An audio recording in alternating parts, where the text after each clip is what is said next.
BQ fam, it's a huge day. One, Matt's teaching us. It's our first lecture on the podcast. Did I ever plan on doing a lecture? No, but it all just kind of happened. You'll hear about that in the intro. Yeah, this is gonna be the first one I'm promoting. This is what it needs to be different. We don't need more podcasts. We don't need more content. It needs to be different. And I think Matt's a different thinker. I think he's brilliant. I think this is gonna offend a lot of people. I think it shouldn't. I think if anybody's really down to learn, you should stop, go to the notes, go take and read these. And if you want, hit up Ivory Impact and we can send you the text. No, it's all links. Yeah, we got links. Look, we're looking at Jesus through a different lens today. And stay tuned to the end. I just want to be very clear. I believe in Jesus, and I believe Jesus is my Savior, but not because he died and rose again on the cross. Whether he did or didn't do that, I don't really care. Jesus was an amazing person, a God of sorts, maybe the only God.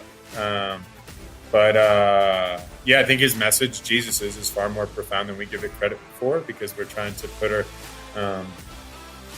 put our own understanding on it. This is just, I think this is awesome. I'd say this is a scholar meets a businessman, and we've been talking for 5 years, and you get to see it kind of culminate in his probably couldn't understand how to balance sheets and P&Ls are lost on Matt. He's getting me schooled up so that I can speak intellectually with the academics of the world. So that's a long-winded intro. This one's worth tuning into. It's going to challenge you. You're going to have to go read some things that are really hard to read. And I think it should be thought-provoking for everybody that wants to be provoked to think deeper. How about that? I think this is so cool that we're doing this, just by the way, because this started as some of the most meaningless conversation 5 years ago. Not meaningless. It was never meaningless, but we're talking about goddamn politics and what does it mean? And now we're here to you've evolved my thinking so much, man, so much. And likewise. So it's just fun for this to culminate. And so what I did, just for the listener, a lot of people repel the idea. You've seen it. Nobody wants to be recorded. Nobody wants to say what, it's everybody's worried. And so you've kind of flocked to this idea when it was hey, come teach us. So is there a what's this for Matt beyond what we see? Because your excitement and fervor for this is it's, I don't know, I'm reading something, but maybe I'm not. Are you going to teach people someday? Is this is it just good for you to be able to, is it good for you to be able to sit and regurgitate? It's forcing you to go back to it? Or what is the, definitely the latter. Every time we do these things, and I'm, have a good excuse to go back and engage with stuff that I've read in the past, or think deeply enough about something that I'm interested in now to be able to share it, it's always worth it for me. So selfishly, it works out great. Big picture, long term, I don't know, but this has evolved in like you said, a great way so far. So I have no doubt that it will continue to.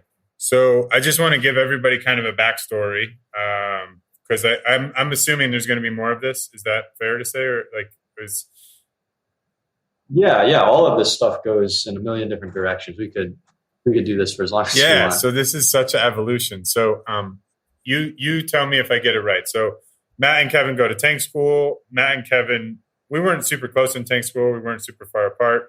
I still feel terrible. You're the one I'm closest to now out of tank school, and the only one of the group that I didn't invite to my wedding. I still regret that terribly, just so you know. And literally, my calculus was Matt wouldn't want to come, literally. And I didn't think twice about it. But go ahead if you want to say anything, because I still regret that. So you know. No, I probably regret acting in such a way that your take was that I probably wouldn't have wanted to come. That may have been accurate.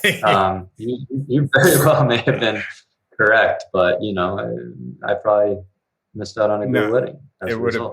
You know what? We're gonna have a party in my new house. I'm gonna invite everybody. I cannot wait. But anyway, I don't know when I got drawn to your mind. I really don't. We stayed in touch after tank school, went our separate ways, and the conversations I remember were more along the lines of, I'm zealous. I'm zealous that we can bring people together. I'm zealous about the information ecosystem, and really started right around Trump. It's got to be 2016, right? Yeah. So 2017, 2018, whatever. 2017, 2018. And I mean, my wife would be annoyed. We would just pick up the phone and riff for hours. And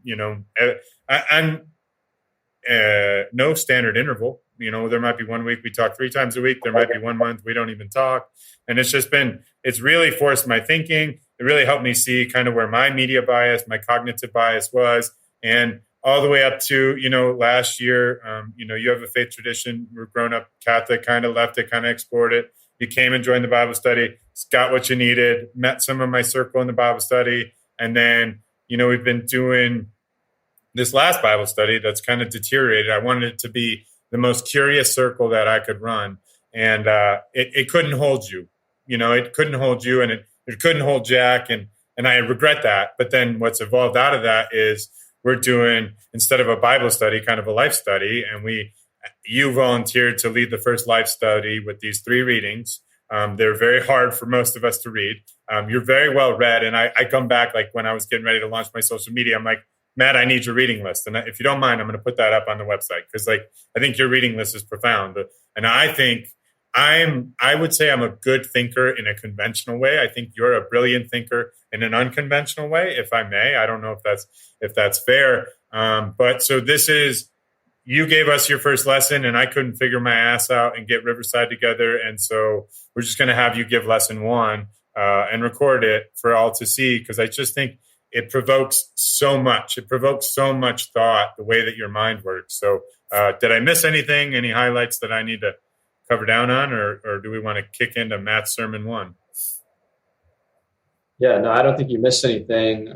Just before we kick it, and I actually got to finish this on my end.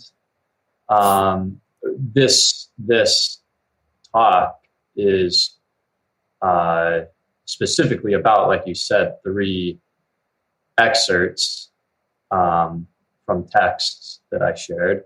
And so anybody who is listening needs to at least know what these are. And if you haven't read these, you should go and read them. And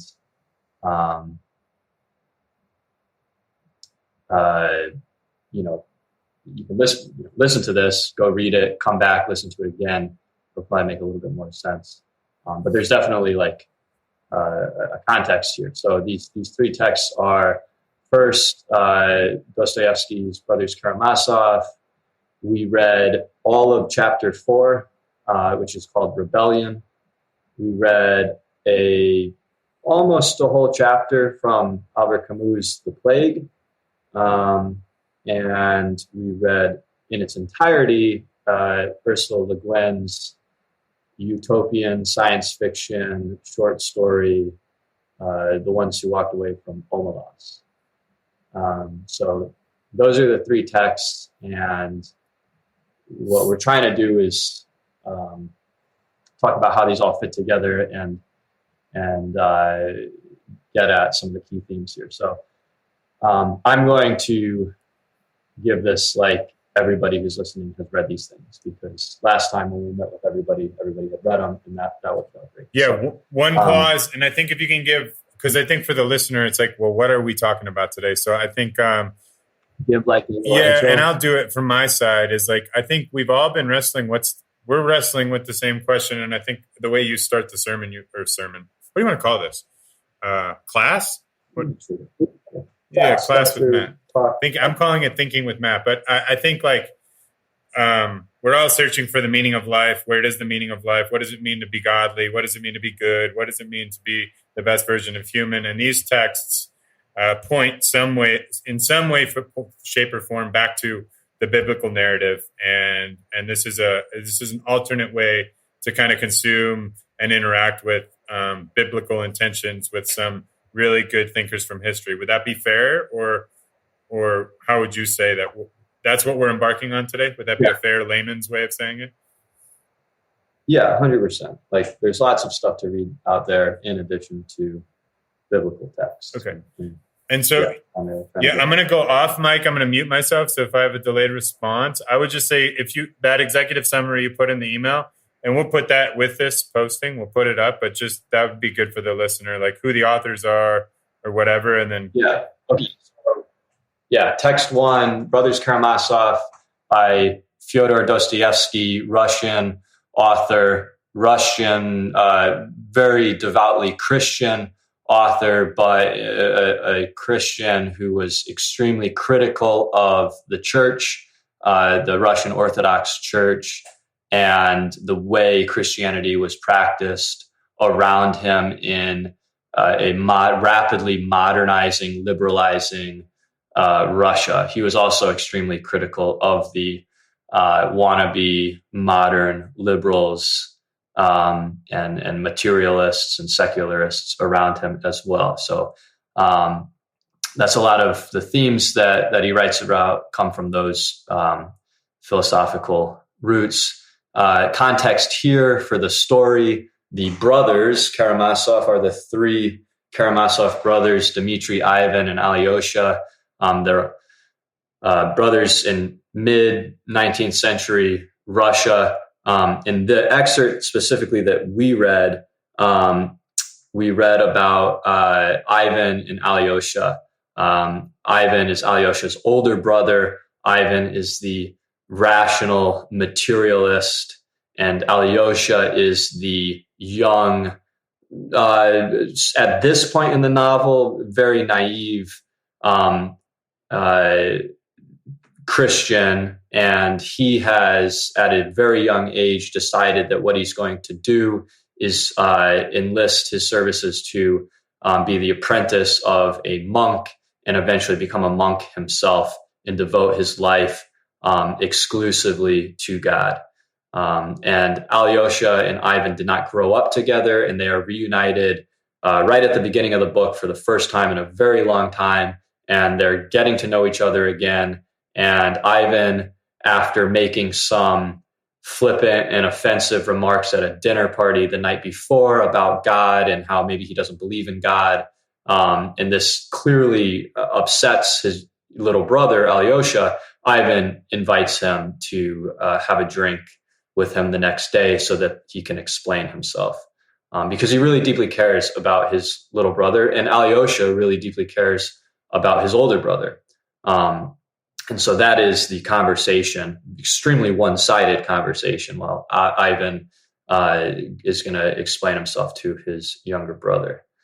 And we'll get into that. And we're going to engage mostly with that text. The Plague, the second text, is a novel by Albert Camus, the French author, novelist, playwright, and philosopher from mid-20th century.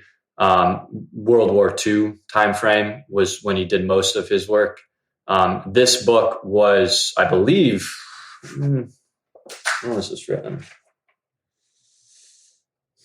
1948, so 3 years after the war ended. And it's about an outbreak of the bubonic plague that hits a North African coastal city called Oran, mostly inhabited by bourgeois European businessmen and merchants and their families, along with the native Arab population who kind of live in the poor periphery of the town. As the outbreak sets in, the town is sealed off from the rest of the world in an attempt to quarantine the spread of the disease. And the main character is Dr. Hohe. He's a physician. He takes up his duty to tend to the sick the best he can, although this is mainly a completely futile effort. And most of those who are infected will inevitably die. There's no readily available cure for the disease. The serum that they have that is somewhat effective at the beginning, quickly the stores that they have available are quickly depleted. And the part that we start out in, they've gotten a new shipment of a brand new experimental serum that they now have available for the first time. Ryu puts together this kind of motley crew of a team to help him as he cares for the sick and dying in town. These are people in town who never would have probably known each other, interacted, certainly not become friends, as they really all do, develop close relationships as they go through this ordeal, dealing with dead and dying people on a daily basis for months and months. The other characters are Grand. He's a shy, middle-aged, divorced guy. There's Father Panelou, who is very important to the part that we read. He's a fervent Jesuit Catholic priest. Rambert is a journalist who is sent to Oran on a story, and he winds up getting stuck there when everything gets shut down. Theroux, who is this mysterious character, his background at this point in the story is unknown.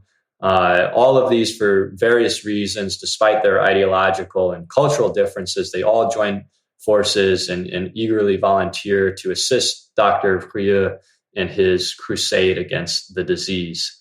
The part that we read starts when the city magistrate, Monsieur Horton, his son, is infected with the disease and is surely going to die unless they try this new experimental inoculation or serum, and it works. So they're going to try it out on him because it's either it works or he dies, and he was going to die anyways. And the excerpt is them all standing watch over this young boy through the night as he fights this disease. And it is really just page after page of description of this child writhing and suffering and pain and screaming and fighting back until he eventually expires and dies in front of all of them. And the reaction that Dr. Hohe has to this, and then the reaction that Father Panelou has to Dr. Hohe's reaction, is what we're going to kind of focus in on. And then finally, The Ones Who Walk Away from Omelas by Ursula Le Guin is a science fiction utopian story, and there's not much of a plot to it. The plot actually takes place in a dialogue or an implied dialogue between the author, who is describing this city, this utopian city called Omelas, and the reader. And the dialogue is the author who's describing the story asks the reader, "Do you believe that this place exists?" And the implied answer from the reader is, "No, I do not. Such a place could never exist." And the author goes through several steps trying to add more and more description about this city and its features in an attempt to make it more realistic, to get the reader to believe in it. And the final trick that we'll get to, which is supposed to make the city believable, is what makes this story tie in with the other two. So I think that's a good overview, but really to get the most or anything out of this, I think need to go back and read at least these excerpts. So maybe, Kevin, if you're going to be able to post alongside the same links that I posted and the page numbers and excerpts, then that'll help everybody. Yeah, for sure. It's a great summary. And I think, I don't know if this is the right time, but like I think people are going to start reading those and quit. I think, well, no, yeah. And I think the thing I would tell the reader, and this is my big takeaway, is like the depth of literature, the depth of thought back then seems to be way elevated relative to what we're writing about now. All we write about is making money. So I don't know if you agree with that, but that would be, I would encourage the reader to burrow their way through it and then listen to you talk about it, because I just think it's really profound what's going on here. So, would you agree with that? Has our literature degraded? Has our thinking degraded? Or am I being overly reading into this anecdote? I don't. I think literature has changed. Literature, literally today, I don't have a good read on. Literature in the 21st century, fantastic. There's really amazing work that has been done in the last 25 years. The most recent thing that I thought was really good that I've read is still probably 20 years old or so. I'm just not up to date with the most recent stuff, but no, I think that if you are actually reading literature that is current, there's still really, really good stuff being put out. Is it as good? Is there a no? I don't know. Yeah, right? I'll give you back the mic, but it's interesting because I suppose everybody knows Harry Potter. I suppose everybody knows Good to Great Business. I suppose, and it's like not everybody knows Dostoevsky and who is the modern Dostoevsky and where would you find it and all of that. So maybe it's more of it's probably my own problem. But like if you're not, I've always said that you're a scholar. I'm not. So maybe that's just my vacancy being so beholden to the business world. I'm not. Why would I interact with our best works? Yeah, exactly. Right. It's not going to make you more money. That's for sure. That's what's interesting. Why isn't good thought making more money? We'll table that for another conversation on another day. Yeah. All right. Back to you, Doug. Okay. I'll stay out of your hair. Okay. Yeah. So we'll get started. All right. So back to Brothers Karamazov, Ivan, little brother Alyosha in the bar. They're going to have a conversation, and Ivan's going to try to defend his comments that he made last night about God to his very devoutly Christian little brother.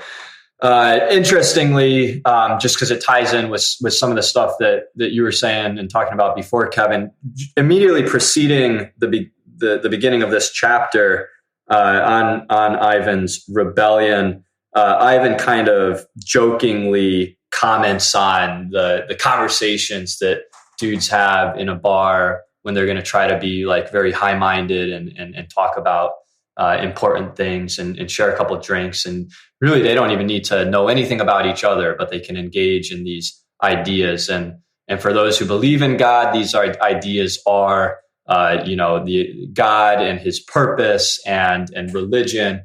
And for those who no longer believe in God, because those people now exist in modern Europe and in modern Russia at this time, they talk about not necessarily changing the soul of humanity, but changing his mind and his material condition. And these are the socialists and the anarchists and what have you. And Ivan says these guys, they're all doing the same thing. They're asking the same questions, just from different perspectives, depending on whether you still believe in God or whether you are, supposedly the more enlightened, scientifically minded atheist. And Ivan kind of pokes fun at this. And that's important as we move into Ivan's talk, because Ivan is going to take a stance that is explicitly against God, but it would be a mistake to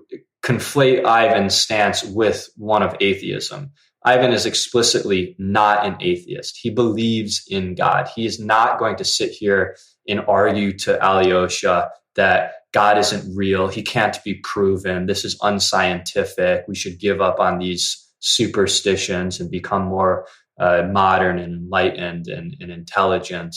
This is not Ivan's stance at all. Ivan accepts Christianity in its most basic, traditional form, straightforward form. And he still disagrees with it. He thinks Christianity is true, and he disagrees with it. And that is that's the interesting thing about Ivan's position here. And so that's what we're going to try to engage with. Ivan's whole talk, the structure of it at the beginning, he's going to give piece by piece the traditional Christian response to what do we make of all of this going on around us in life. He's going to give the traditional Christian response to that question piece by piece. He's going to affirm that traditional Christian response and says, yes, the Christians are correct. They are correct when they assert this or that. I agree with that. For the purpose of this discussion, there's no debate to be had over these traditional fundamental Christian tenets. We accept these things are true, both you and I. But as we get to the end, I do not accept the conclusion that I therefore should be a Christian, that I therefore should worship God and go along with this. I do not. And we're going to try to figure out where Ivan breaks with Christianity and on what grounds. So the first supposedly traditional Christian tenet that Ivan expresses and says that he agrees with is that God exists. Pretty straightforward. I don't think any Christian would disagree with Ivan that God exists. So Ivan and the Christians are seemingly on the same page. Ivan specifically says that I simply accept God. And then he goes on to say that not only does God exist, but he's necessary. God is required. He must exist. And to present this argument or suggestion, to make this suggestion, he initially quotes Voltaire, who says that if there were no God, he would have to be invented. And Ivan agrees with this. And while Voltaire says this, suggesting that God is a positivistic construction, that God is an invention of the human mind, that man created God and not the other way around. Ivan doesn't necessarily take it that way, or he just doesn't see a difference in the point.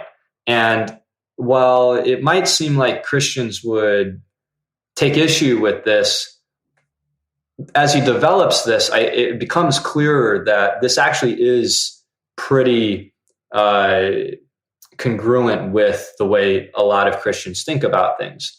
When we hear Christians today talk about how bad things have gotten in our increasingly secular, godless age, they talk about rising rates of depression and suicide and mental health, sickness and anxiety and all of these things. And they say, well, go figure, everybody has rejected God and man needs God. He needs the bread of life, the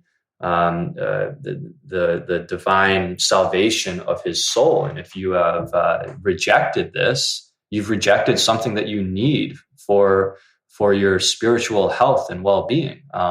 So Ivan says man needs God. And I think that is pretty straightforwardly accepted by Christianity at large too, that man needs God. He not only exists, but God is required. Ivan also shows that man needs God, God is necessary, is true in a slightly different way as well. If we think about kind of the causal progression of things happening in the world around us, and we start tracing those causes further and further back, at some point you need a first mover. You need something to get all of this whole chain reaction started in the first place. Something that could have started and been this first mover without having been moved himself. And this is also a classic Christian argument for why we need God, because he is the explanation for how all of this got started. He was there and started this before all of this was there. He is the first mover. God is the first mover, and there must be a first mover to explain all of this that's going on. And so the two things that Ivan has presented at this point are that God exists and that he is required, he is necessary. But when we think about God being necessary in order to explain the world around us, then we start to get into some issues, because that explains some things, but many, many other things remain completely unexplained. And this is the third part of Ivan's assertion, that God is necessary to explain everything that's going around, all around.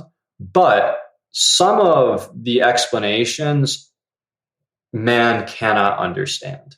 there are some questions that will just be unanswered because they're not comprehensible by man's earthly mind and imagination. And it's at this point that Ivan introduces this analogy or metaphor, what he calls a Euclidean mind. He says, and I'll just quote here, man can't conceive of the total divine order. Quote, as we all know, he created it, God created it, according to the geometry of Euclid, and the human mind with the conception of only 3 dimensions in space.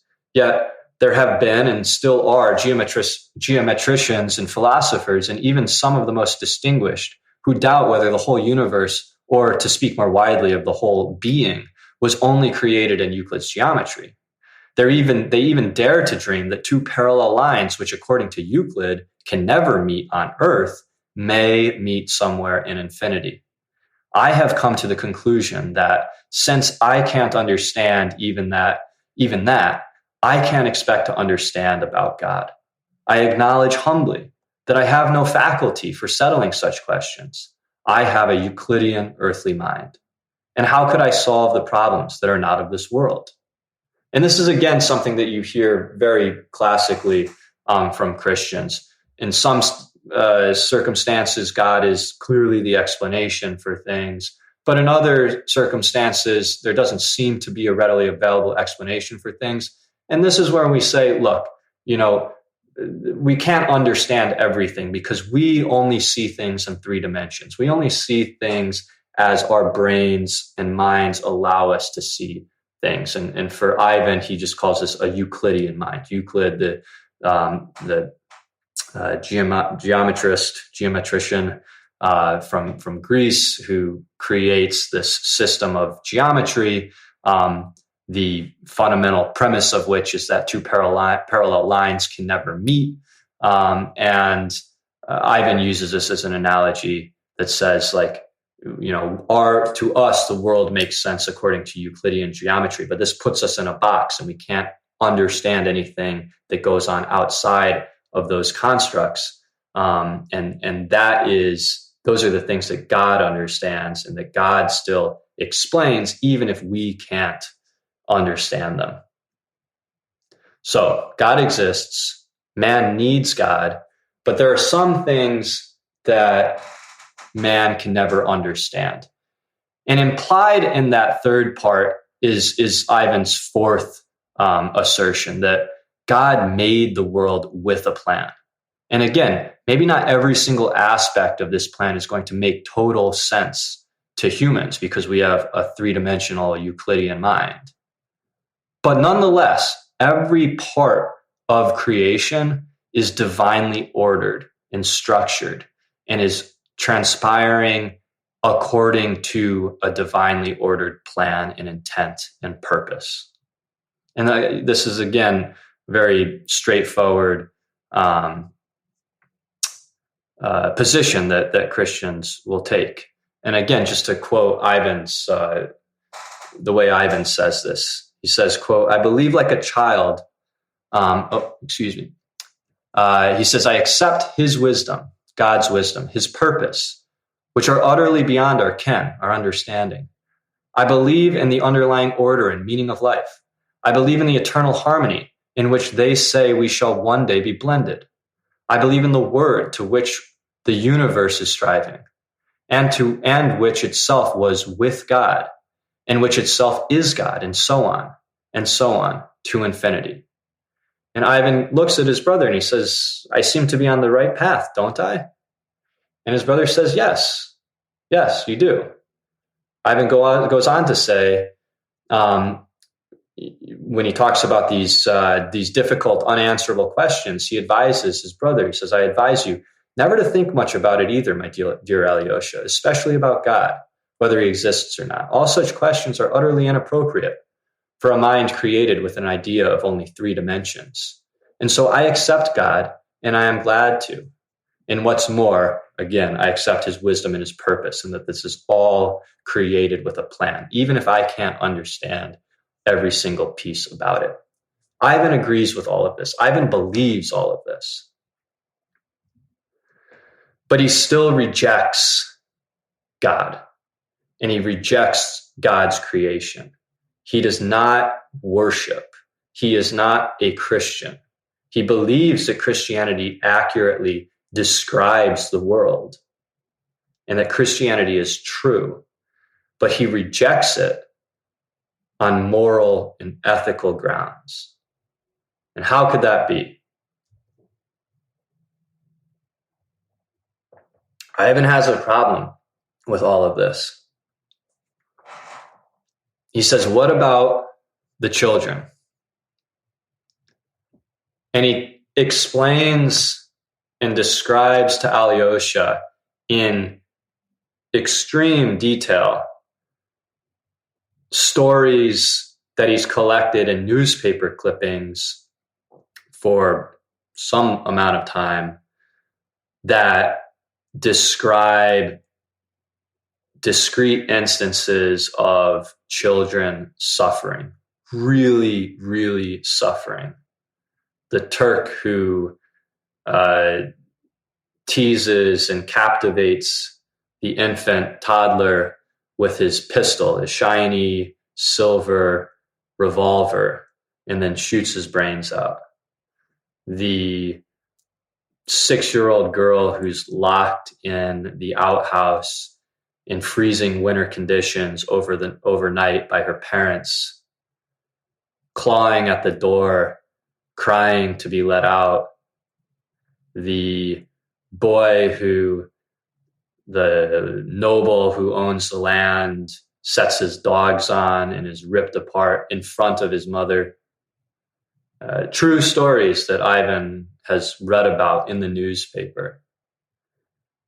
Ivan says, well, look, if we take all of those things that Christianity tells me are true and that I believe are true, all of those instances of children being tortured and mutilated, those instances took place in a world with a God who must exist, a God who set everything in motion according to his plan in order that all things that come to pass should come to pass, including the suffering of these kids. And we are supposed to believe that this is all necessary. And we're also supposed to believe that it's required to allow for the eventual salvation of the world on the back end, and that eventual salvation on the back end will justify the suffering that was necessary, that had to take place beforehand. And Ivan says, I accept this. This is true. Those kids had to suffer. They had to be tortured in order for God and Jesus to save us on the back end. And so I don't want anything to do with that scheme. It must be true. I believe that it is true, but I don't want anything to do with it. He essentially says that to be Christian is to justify the torture of children, and not only to side with the torturers, but to say that the torture was required, and to say, I don't understand why it was required, but I just have a 3-dimensional Euclidean mind, and it's not for me to ask those questions. I'll never understand why it was that it was required, but it was. And so I just have to go along with it. And he asks his little brother, he says, tell me yourself, I challenge you, answer. Imagine that you are creating a fabric of human destiny with the object of making men happy in the end, giving them peace and rest at last. But that in doing so, it was essential and inevitable to torture to death just one tiny creature, that baby beating its breast with its fist, for instance, and to found the edifice on its unavenged tears. Would you consent to be the architect on those conditions? Tell me the truth. And Alyosha says, no, I would not consent. So again, Ivan accepts the Christian worldview as true, but what he rejects is complicity in God's scheme, God's divine order. He says, if the Christians are right about the world and how the world works, and everything happens for a reason, and through suffering, we will all be redeemed, and all suffering, including the suffering of innocent children, is required. It's necessary. If that's all true, it's fine. I reject the world. And in return, I return my ticket. I respectfully return my ticket to heaven, my ticket to paradise. I give it back. I don't want it. I don't want to be a part of it. And so that's Ivan's rebellion. And the connection with the plague is extremely straightforward. Instead of going through all of that, Camus essentially just creates his own single story that Ivan would have collected from the newspaper, a single story of a child suffering. Although in all of Ivan's circumstances, the suffering of children is really intentional torture by adults. And Camus does change it slightly. And this is just a natural occurrence. It's a natural occurrence. The kid just gets sick. He gets the disease the same way everybody else around him is getting the disease and dying. But again, who is the cause? What is the cause of the way things are and the diseases and plagues in the world? If we are to believe the Christians, then this is God. And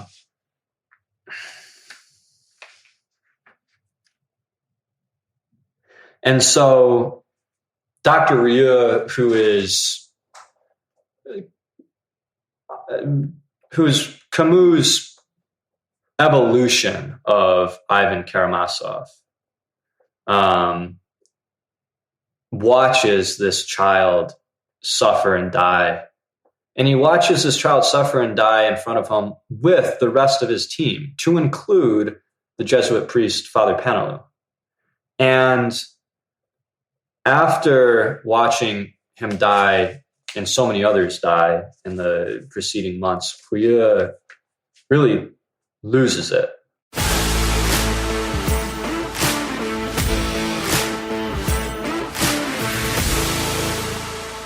And I'll just read the short passage here. Rieu was already on his way out, walking so quickly, with such a strange look on his face, that Father Penelou put out an arm to check him. When he was about to pass him in the doorway, "Come, doctor," he began. Rieu swung around on him fiercely. "Ah, that child, anyhow, was innocent, and you know it as well as I do." He strode on, brushing past Penelou, and walked across the school playground. Sitting on a wooden bench under the dingy, stunted trees, he wiped off the sweat that was beginning to run in his eyes. He felt like shouting imprecations, anything to loosen the stranglehold lashing his heart with steel. Heat was flooding down between the branches of the fig trees. A white haze spreading rapidly over the blue of the morning sky made the air yet more stifling. Rieu lay back wearily on the bench.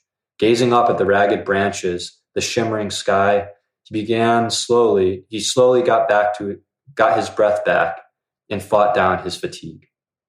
He heard a voice behind him. "Why was there that anger in your voice just now? What we've been seeing was as unbearable to me as it was to you." Rieu turned toward Penelou. "I know, I'm sorry. But weariness is a kind of madness. And there are times when the only feeling I have is one of mad revolt." "I understand," Penelou said in a low voice. "That sort of thing is revolting because it passes our human understanding. But perhaps we should love what we cannot understand." Rieu straightened up slowly. He gazed at Penelou, summoning to his gaze all the strength and fervor he could muster against his weariness. Then he shook his head. "No, Father, I have a very different idea of love. And until my dying day, I shall refuse to love a scheme of things in which children are put to torture."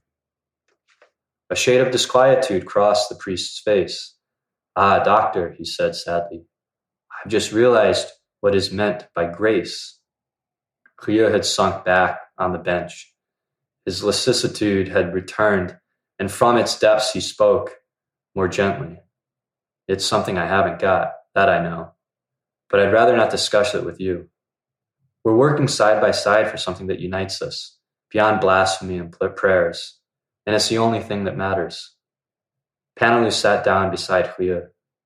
It was obvious that he was deeply moved. Yes, he said. "You too are working for man's salvation." Hohe tried to smile. "Salvation's much too big a word for me. I don't aim so high. I'm concerned with man's health, and for me his health comes first." Panelu seemed to hesitate. "Doctor," he began. Then he fell silent. Down his face, too, sweat was trickling, murmuring goodbye for the present. He rose. His eyes were moist.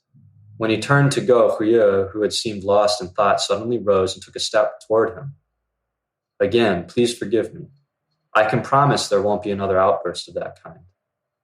Panelu held out his hand, saying regretfully, "And yet, I haven't convinced you." "What does it matter?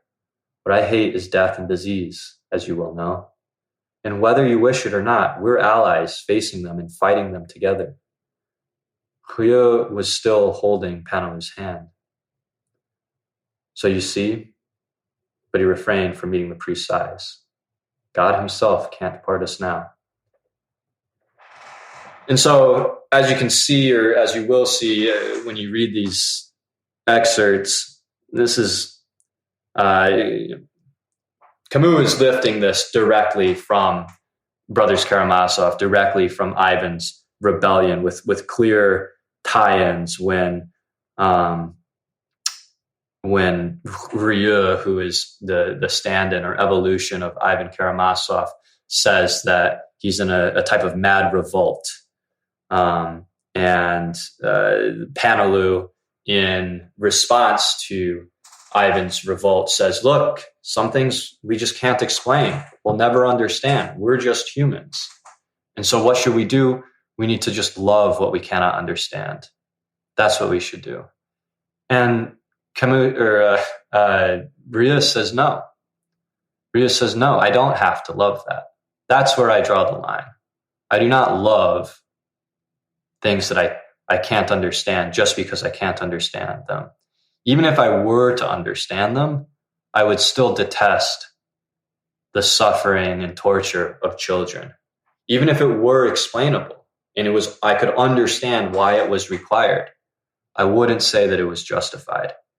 That is an ethical line that I refuse to cross, and that Christianity asks me to cross by stepping in line with this scheme in order so that we all may be saved. And I refuse to do so."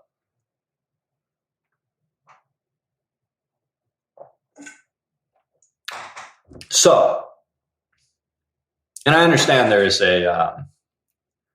definitely a Christian response to this criticism of the religion. And frankly, the entire rest of Brothers Karamazov is Dostoevsky through his hero, Alyosha, the response to Ivan's rebellion. And Dostoevsky is a devout Christian, and Alyosha throughout the book remains a devout Christian and believer, and believes that not through any rational, logical argument, but through his actions and the way he interacts lovingly as a Christian with his neighbors, that he refutes Ivan and his worldview. But you'll have to read the rest of the book to get through that, and we're not going to talk about that now. What we are going to move into, though, is this idea of suffering being necessary, which is essentially the idea of sacrifice. That sacrifice is required for anything good to happen, and that the ultimate sacrifice, the death of God, is required for our eventual salvation. And this is where omelos comes in. Omelas is the story of a utopia, of heaven. And if as you read Omelas, you don't actually think that the city of Omelas sounds that great, sounds what you want heaven to be like, that's fine. It's not really the point. Just imagine that Omelas is what your idea of heaven is going to be like, what it would be like for everybody to live peacefully, happily, prosperously together, unselfishly, with joy and abundance and camaraderie and community, music and peace and celebration. This is the city of Omelas. And the author, Ursula Le Guin, is going to tell you, the reader, there's this city, this heavenly utopian city called Omelas. Did you know that? Do you believe that it exists? And the implied response from the reader is, no, I don't believe that this place actually exists. There's no such thing as Omelas. And the author says, okay, well, let me tell you a little bit more about it. And she tells us a little bit more, adds more detail about the festivals and the way the city is structured and who these people are that live in the city. And at each point she asks, do you believe in it now? Do you believe in it now? And every time the implied response from the reader is, no, I still don't believe that there's a real place called Omelas. And so it all culminates in the last part, where finally, after describing the festival of summer, the author asks, do you believe? Do you accept the festival, the city, and the joy? No? Then let me describe one more thing. In a basement, under one of the beautiful public buildings of Omelas, or perhaps in the cellar of one of its spacious living private homes, there is a room. It has one locked door and no window. A little light seeps in dustily between cracks in the boards, second hand from a cobwebbed window somewhere across the cellar. In one corner of the little room, a couple of mops with stiff, clotted, foul-smelling heads stand near a rusty bucket.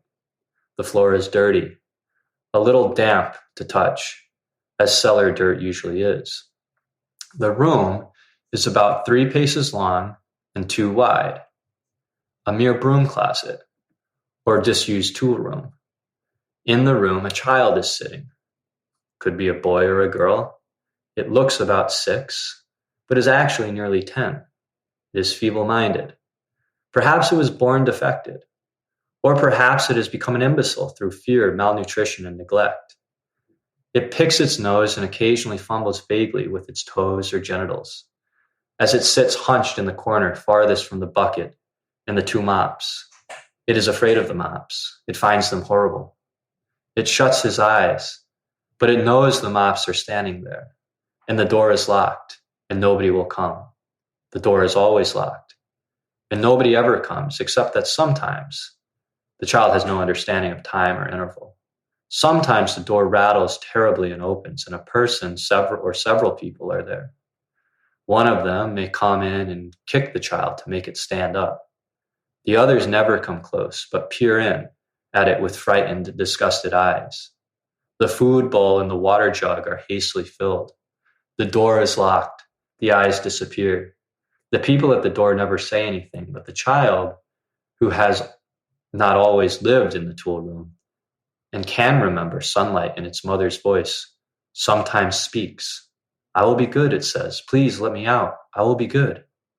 They never answer. The child used to scream for help at night and cry a good deal. But now it only makes a kind of whining, yee-haw, yee-haw, and speaks less and less often. It is so thin that there are no calves to its legs. Its belly protrudes. It lives on a half bowl of cornmeal and grease a day. It is naked. Its buttocks and thighs are a mass of festered sores, and it sits in its own excrement continually.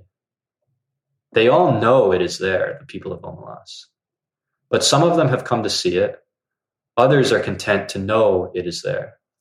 They all know that it has to be there. Some of them understand why, and some do not.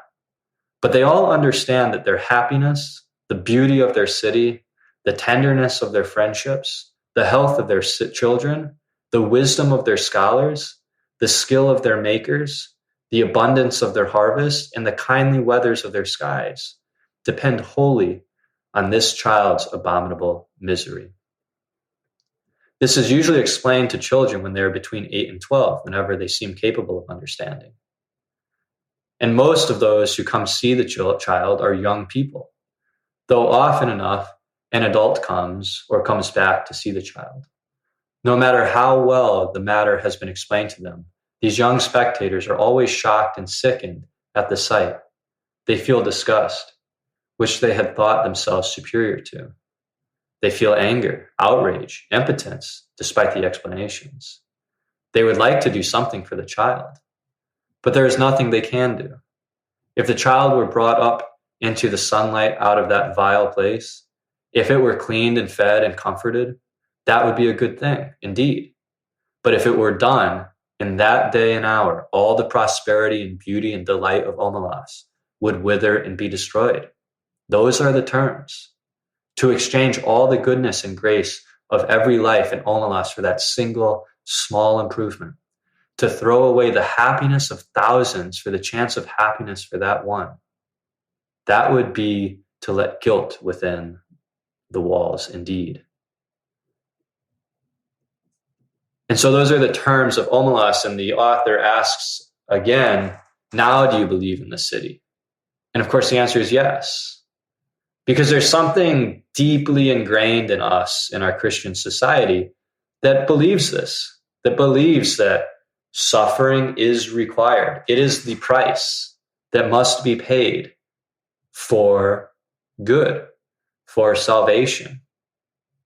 Sacrifice is required. Going all the way back to Abraham, all the way through sacrifice of God himself for our salvation. And to bring this full circle around to back to Ivan and Brothers Karamazov, this is where we get Richard. Richard is the one story that Ivan tells who's not entirely about a child, because the child, the suffering, tortured child in the story of Richard, who is Richard, eventually grows up and becomes an adult. Richard as a child is an abandoned child who is raised amongst pigs by the people who take him in. He's raised feral like an animal. He doesn't learn to speak.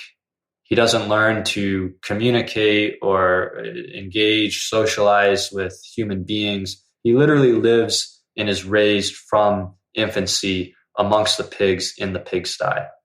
And when he grows up and becomes an adult, he very quickly becomes a criminal and somebody that everybody else around him are extremely disgusted with and terrified of. And eventually he's arrested for some misdeed and sentenced to death. And this is in the newspapers, and Ivan takes the clipping and reads it to Alyosha.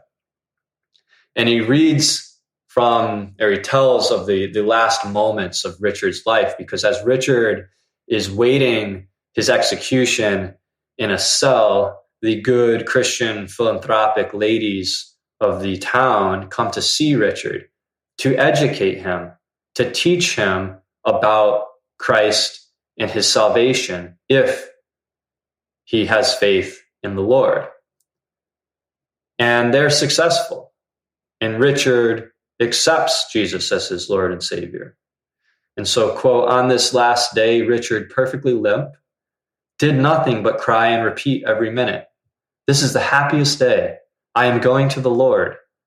"Yes," cry the pastors and the judges and the philanthropic ladies around him. "This is the happiest day of your life, for you are going to the Lord." They all walk or drive to the scaffold in procession behind the prison van. At the scaffold, they call to Richard, "Die, brother, die in the Lord, for even thou hast found grace."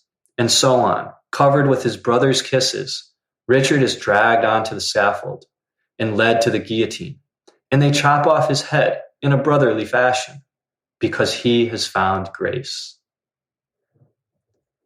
And so you can really focus in on the townspeople, the judges, the philanthropic ladies, the civilized people of society who have, the benefits and happiness and joys and abundance of civilization, Christian civilization, who are acting out, manifesting this deep need for a sacrificial victim.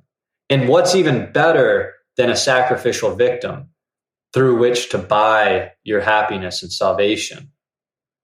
The answer is a sacrificial victim who wants to be sacrificed, who willingly sacrifices himself for you. That's what we want. And that is what Richard gives these people. And they are ecstatic. They're so happy that Richard can die for them. In the same way that Christians rejoice that God himself gave himself up to be sacrificed for them. And so there's something very deep and ingrained in Christianity that I think needs to be examined critically, which is this need for sacrifice, for a sacrificial victim. And I think that poses serious ethical questions and other philosophical questions that I think these texts help engage with. So after giving this talk the first time, we then had a really good discussion about it and engage with some of those questions. But I don't want to necessarily ask and answer all the questions. I think I'll just leave it there, and you guys can think about it and hopefully read these books. Great sermon. Two things that I missed. You said something like when we sat, five of us sat, and you first were teaching. What did you say? As we were doing what everybody's done in history since the tale as old as time, men gather and talk about, what is it?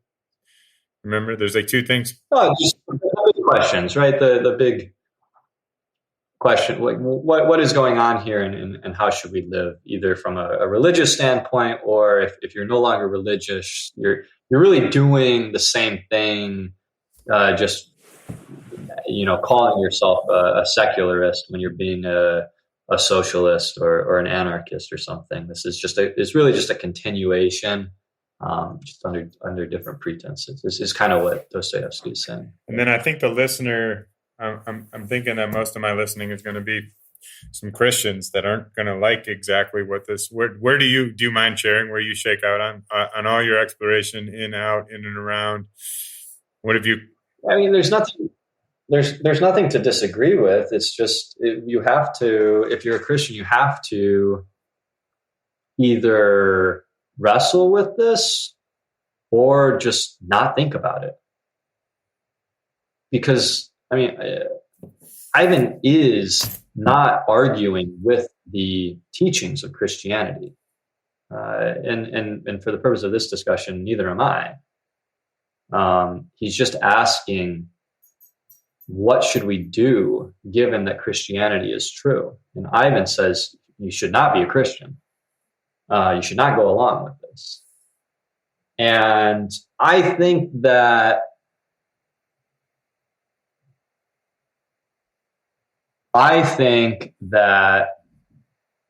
Christians largely misinterpret the meaning of Christ's death. They view it often as the blood price for our salvation, that our sin and fall was so great that in order to be redeemed, cleaned, purified, back into a state where we could rejoin in communion with God the Father, the sacrifice, which is the method historically, traditionally, of ritual cleansing of a person, of a society, the sacrifice could not just be a lamb anymore. It couldn't even be a man anymore, or many men. It had to be God himself. And that the sacrifice was necessary. This, I think, is, most Christians would agree, their interpretation of Christianity. And I think that is wrong, that Christianity is an affirmation and continuation of the tradition of sacrifice, that Christianity is an affirmation and continuation of that tradition that says all of these sacrifices that happened in the past were required and they ostensibly still are required. I think that's wrong. I think what Christianity we need to distinguish between Christianity and Jesus. They're different. I'm just smiling because as soon as this drops, dude, the discussions I'm going to be having are it's going to get real. The better interpretation of Jesus's death is to show that sacrifice was always an illusion, and it was always a crime. And that this idea that you could buy salvation, buy purity, ritual cleansing, any of these things through sacrificial violence was always a lie. And that it is shown through the mob killing somebody who is totally innocent. And the travesty and tragedy of that is the true teaching of Jesus Christ. And that we need to stop what we're doing here. The line needs to end. The line of ritual murder going all the way back to Abraham needs to end. And this is missed when people look back at Job, and they, when reading Job, put themselves in the shoes of Job and identify with Job and say, look, whatever happens, maybe you don't understand it, but as long as you maintain faith in the Lord, everything will wind up great. And, some people need to die, and that you don't ask those questions. You might not understand it, but it's necessary. It needs to happen. And if you go along with this and you maintain faith, God will reward you twicefold. That is not the right interpretation of Job. To get a better interpretation of Job, you should put yourself in the shoes of Job's children, the first children. What's their lesson when they just get slaughtered to teach Job a lesson? Obviously, they don't know the purpose of this, right? What is their gain in all of this? There is none.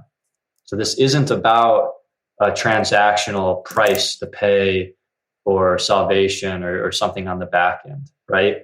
Same thing goes for the Israelites in captivity in Egypt. When everybody reads this story of Moses going to Pharaoh and trying to buy or cause Pharaoh to release the Israelites from slavery, everybody identifies with the Israelites, the people in captivity.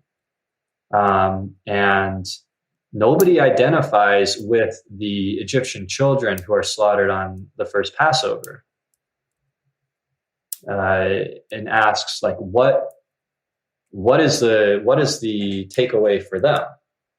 And again, just continually working back in time here, all the way back to Abraham and Isaac. Abraham gets it in his head that he needs to kill his son. And he's like, well, I got to do it. I got to do it. Because he believes, just like everybody in Omelas believes, just like the people around Richard believe, that sometimes you got to make a sacrifice. The sacrifice might be a lamb. It might be a goat. It might be your firstborn son, your only child, right? The only begotten son who suffered and died for our sins, right? This is supposed to be the fulfillment in Jesus's death. But God doesn't require Abraham to kill Isaac. Abraham was wrong. And Isaac knows this. Isaac has faith, not that sacrifice is required, not that he must die, but that God will step in and save him because this is wrong, because he doesn't actually need to be killed. And that's exactly what happens. But everybody always takes Abraham's side and identifies as Abraham, that sacrifice is required. And so I think the trickle down effects of that metaphysical foundation that people have in their acceptance of suffering around them being justified, required in order for good things to happen. This is foundational to a lot of the way things work and a lot of the stuff that gets tolerated and accepted in the way we've structured our society. And I think that to really understand and follow Christ is to really understand and reject those deep, usually uncritically accepted ideas about the necessity of sacrifice, the necessity of suffering. And I think that is utterly lost on many versions of Christianity that are popular. So good, man. So fun. I can't wait to watch this evolve together. This one I'm going to promote. So I haven't promoted any. I've got like over 50 recorded, and it's like, I don't want to waste. Anyway, I don't want to get into that, but it's like, this is one that people should tune into. So, and I expect a lot of people are not going to like your take, which is, I hope that they'll come on and talk to me about it. But, yeah, and I'd stay and talk to you for hours. Oh, did you talk about what happens to Ivan? Ivan goes crazy. I didn't hear you finish. Yeah. Right. So Dostoevsky makes Ivan go crazy. He cannot stand the conclusion that he's come to, but he maintains it anyways, which is I think Dostoevsky would agree, a strong and noble thing to do, to not back away from the truth that you have discovered, even though you find it terrible and terrifying. And Ivan is literally scared to death by what he has discovered and what he has concluded. And again, Dostoevsky leaves Ivan and his position as technically accurate, just as much as he leaves the teachings of Christianity as technically accurate. However, Dostoevsky thinks that this is missing something. And what it's missing is not a logical argument. It's not a fact. It's not a piece of the puzzle descriptively.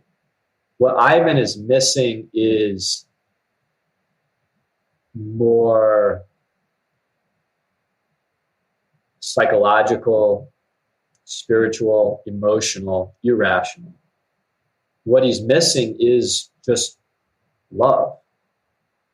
The next part of the book is Ivan's Grand Inquisitor poem, parable, where Ivan essentially invents this story because Ivan knows that the answer to all of this is Jesus. But he's so wrapped up in mainstream Christianity, essentially, that he can't really see what he's missing. He's so close, though. He's so close. And Alyosha is eventually the one who gets it. And Alyosha essentially leaves the church, but becomes this radical Christian in the town who is with the people. He's with these, he takes all of these children, all of these boys whose parents are neglectful or absent or dead, who need the mentorship and guidance of an older male figure in their life who can teach them how to live well according to what Jesus taught, and to care for these people and to love your neighbors, to love your neighbors, right? It's not that hard, not that complicated. And so this isn't like, I've been talking for way too long, and it's very, very complicated, and there's all of these things. And Dostoevsky writes an 800-page book about all of this. But it's 800 pages of getting to just like eroding away or deconstructing all of this complication, because all the complication is utterly unnecessary, and it really comes down to something very, very simple, which is, Jesus's teaching of love God and love your neighbor, right? That's it. And so when Ivan, Ivan doesn't quite get it, but it's in his story. Ivan makes up this story about how Jesus comes back, second coming. It finally happens. It happens at the height of the Spanish Inquisition and in Spain, and Jesus shows up in the town square, in the city square in Madrid or wherever, and there's a huge commotion because Jesus has returned. This is it, and all the townspeople, all the Christians are there to see Jesus, and the church finds out about this, and they're not happy. And so the Grand Inquisitor comes and has Jesus arrested and puts him in a cell for the day. And that night, the Grand Inquisitor comes to Jesus locked in his cell. And the Grand Inquisitor wants to know why. Why have you returned? For 1,500 years, we, the church, have been trying to clean up the mess that you made the last time you showed up. And now you're back, and you are going to undo all of the progress that we have put in place since you left us the last time. And the Grand Inquisitor demands an explanation, but never lets it, because he's so enraged. And he goes on this tirade against Jesus. And he says, he goes back to the temptations of Christ in the desert. It was 40 days in the desert leading up to the Passover weekend and his eventual crucifixion that are described in Matthew, where Jesus goes through 3 rounds of temptation by the devil. And the Grand Inquisitor, who's the stand-in for the church, is that Jesus was wrong to deny the devil and not take the devil up on those temptations. The devil told Jesus, if you're God, you can do anything. Turn these stones into bread. The people are starving. There's not enough food. They'll never follow you unless they have food. Turn the stones into bread, and you could feed everybody. You could solve world hunger on the spot right now. You could, right? And Jesus doesn't do it. And then the devil says, well, the people, they're also suffering from all this, eternal conflict. You could seize the power, all the political power of all the kingdoms in the earth, and stop all the violence. You could bring world peace if you just take over the world. And he doesn't do it. And then the devil says, well, and nobody's going to believe in you if you don't show them a miracle in front of their eyes for everybody to see. Hurl yourself off of the top of the tallest tower in Jerusalem, and then save yourself. Call the angels to come and save you. And then everybody will see and believe. Because right now, not everybody's kind of on the fence about you. But everybody will see that, and then they'll know. They'll know that you are God, and they will follow you. And again, you can solve all the world's problems. And Jesus doesn't do it.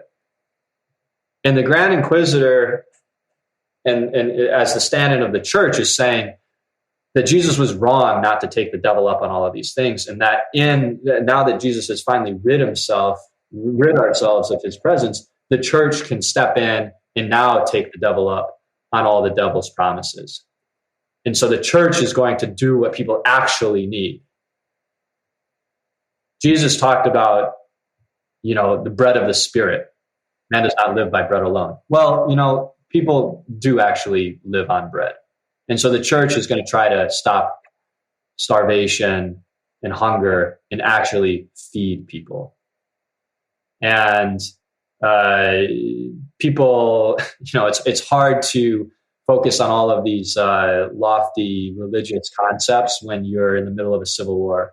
And so the church is going to try to take over the political power of all the kingdoms of the world in order to bring about world peace. And again, people, Jesus performed his miracle of resurrection in private, where nobody could see it. Nobody saw it happen. People only saw the aftermath. The stone rolled away from the tomb, the shroud in the tomb empty, right? Nobody saw the actual miracle. He could have done it in front of everybody for everybody to see. And so that's what the church does every Sunday, or as many times as you want to go to Mass. The church, Catholic Church, performs the miracle of the Eucharist, the changing, the transubstantiation of bread and wine into the body and blood of Jesus Christ. A miracle in front of your very eyes that you can touch, taste, feel happening to you and engage with every Sunday. This is the miracle that the devil offered Jesus, that Jesus could have taken up the promise of, and that the church is taking up instead, because Jesus didn't do it. He refused to do it. And so the Grand Inquisitor's position is essentially that the church is on the side of the devil, but not in any evil, malevolent sense for purpose, but because out of love of humanity. It is out of love of humanity and the desire to end human suffering that the church sides, according to the Grand Inquisitor, with the devil to tend to its flock, to give people food, to bring about world peace, and to give people a miracle so that they believe. All of these things that Jesus refused to do. And finally, the Grand Inquisitor finishes, and Jesus has the opportunity to respond. And he doesn't say anything. Jesus just stands up and gives the Grand Inquisitor a kiss. And that's it.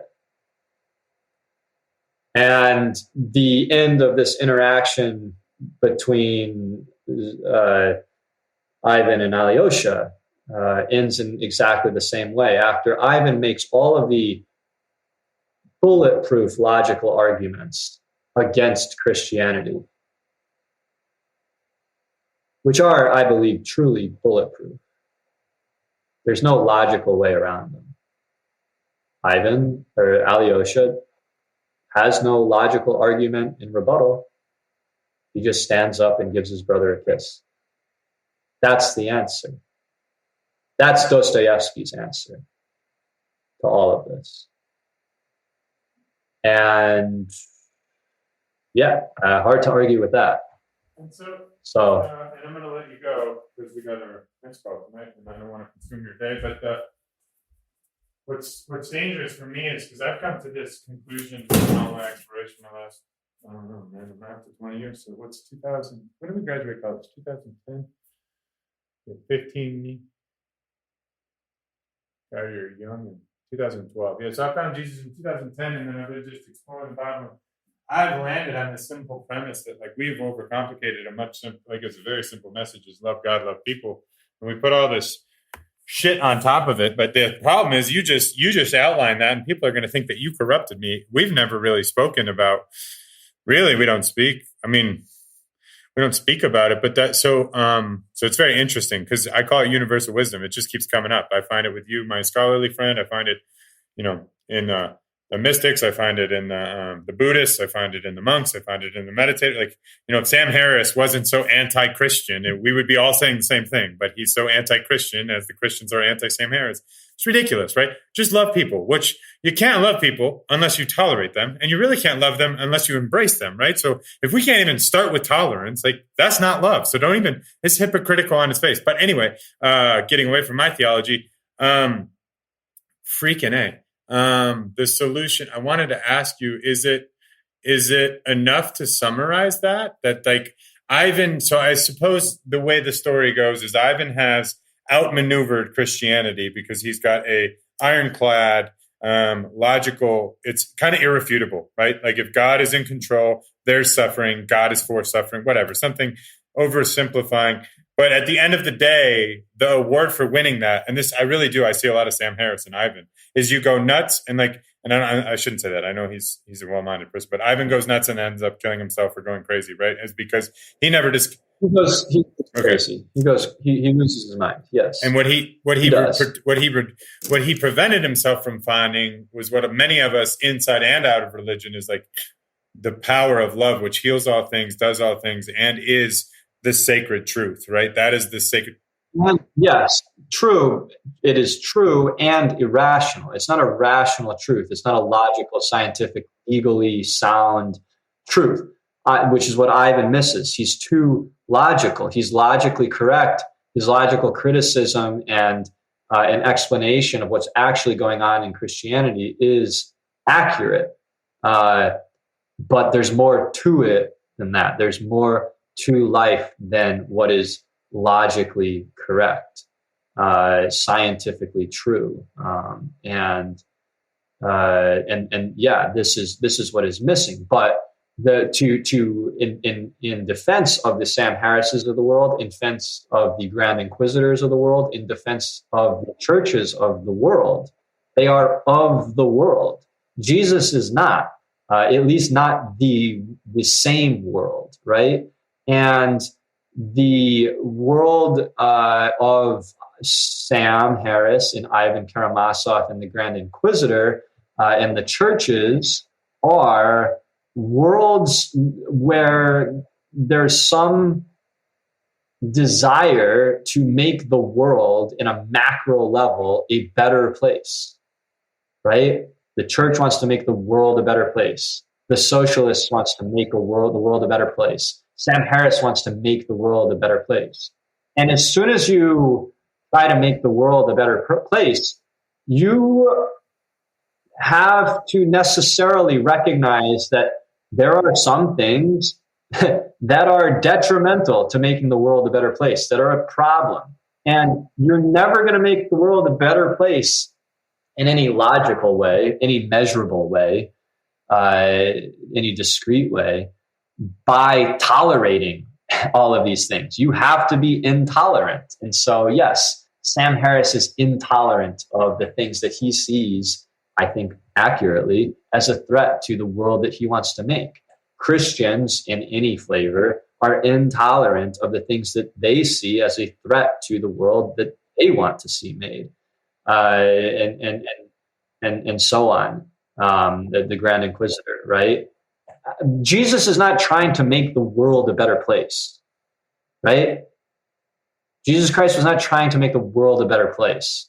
He wasn't trying to do anything that you could like map out and measure and graph out on a spreadsheet and see, yes, we're trending positively and projected to meet our goals by 2027, right? So long as we keep do this, and this, and stay on the right track. That's not what he's trying to do. Whatever the hell he was trying to do, it wasn't that. And I think that's what these people, to include Ivan Karamazov, miss, and they get too hung up on on this utopianism, right? To bring it back to Omelas, right? Trying to make the world a better place. Because in that sense, like, I gotta believe the people of Omelas are correct. Like, we can, if we want to, I live in a beautiful neighborhood in San Clemente, southern tip of Orange County, California, right? It's a beautiful place and everybody's very nice and says hello, and I can leave my doors unlocked, and it's great, right?